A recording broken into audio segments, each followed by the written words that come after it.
प्रभु यीशु मसीह के महान और सामर्थी नाम से और एक बार इस नए दिन के लिए मैं प्रभु का धन्यवाद देता हूं।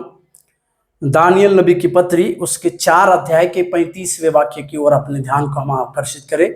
दानियल नबी की पत्री 4 अध्याय और 35वें वाक्य, जहां लिखा है, पृथ्वी के सब रहने वाले उसके सामने तुच्छ गिन जाते हैं और वह स्वर्ग की सेना और पृथ्वी के रहने वालों के बीच अपनी ही इच्छा के अनुसार काम करता है और कोई उसको रोक कर उससे नहीं कह सकता तूने क्या किया है। प्रभु के नाम की महिमा और प्रशंसा होने पाए।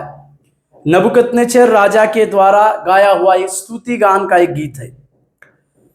34वें वचन से वो इस प्रकार के परमेश्वर के लिए स्तुति गान के विषय में परमेश्वर की स्तुति करता है। यही नबूकदनेस्सर कुछ दिन पहले जब उसको दानियल के द्वारा स्वप्न में बताया गया था कि घमंड ना करे, क्योंकि घमंड करने के द्वारा परमेश्वर से उसके ऊपर 7 साल एक अजीबोगरीब विपत्ति आने वाली थी। यानी उस नबूकदनेस्सर के अंदर मन से वो इंसान का दिल निकालकर जानवर के हृदय को डाला जाएगा या मन डाला जाएगा और वो जंगल में रहेगा। इस प्रकार की कई एक बातें भविष्यवाणी के रूप में दानियल के द्वारा बताई जाने पर भी राजा नबूकदनेस्सर जब छत पर टहल रहा था तो उसने अपने वैभव को देखकर इस प्रकार से कहा कि ये सब मैंने कमाया हुआ है। और उसी समय दानियल की जो भविष्यवाणी जो थी वो पूरी हो गई और 7 साल तक नबूकदनेस्सर एक जंगल में रहा।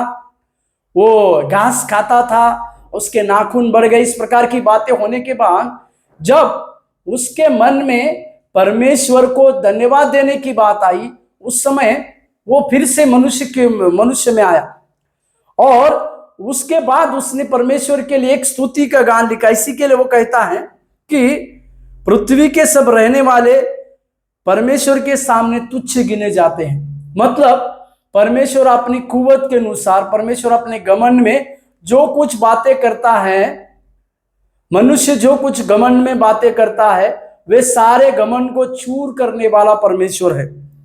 और परमेश्वर के सामने पृथ्वी में कितने भी वैभव को पाकर रहने वाले लोग वो तुच्छ गिने जाते हैं, क्योंकि वो स्वर्ग की सेना और पृथ्वी के बीच में रहने वाला हमारा परमेश्वर स्वर्ग की सेना में और पृथ्वी के बीच में रहने वाला है परमेश्वर बोलकर नबूकदनेस्सर कहता है। उसके लास्ट के बाद में वो कहता है वह अपनी इच्छा के अनुसार काम करता है। मेरे प्यारो, आज इसी बात को हम अपने जीवन में समझने पाए कि परमेश्वर उसकी इच्छा के अनुसार कार्य करता है। आज सवेरे के समय में हम अपने आप को परमेश्वर के हाथों में सौंपने पाए और इस प्रकार से परमेश्वर को कहने पाए, प्रभु आप अपनी इच्छा के अनुसार हमारे जीवन में कार्य करें। क्योंकि आप जब कार्य करना चाहते हैं तो कोई मनुष्य, कोई राजा और कोई बड़ा व्यक्ति आपसे इस प्रकार से नहीं कहने पाएगा कि आपने ये काम क्यों किया। इसी के लिए आज सवेरे के समय में हम अपने आप को परमेश्वर के हाथों में सौंपे और कहे, प्रभु आपकी इच्छा के अनुसार कार्य कीजिए। प्रभु आपको आशीष दे। धन्यवाद।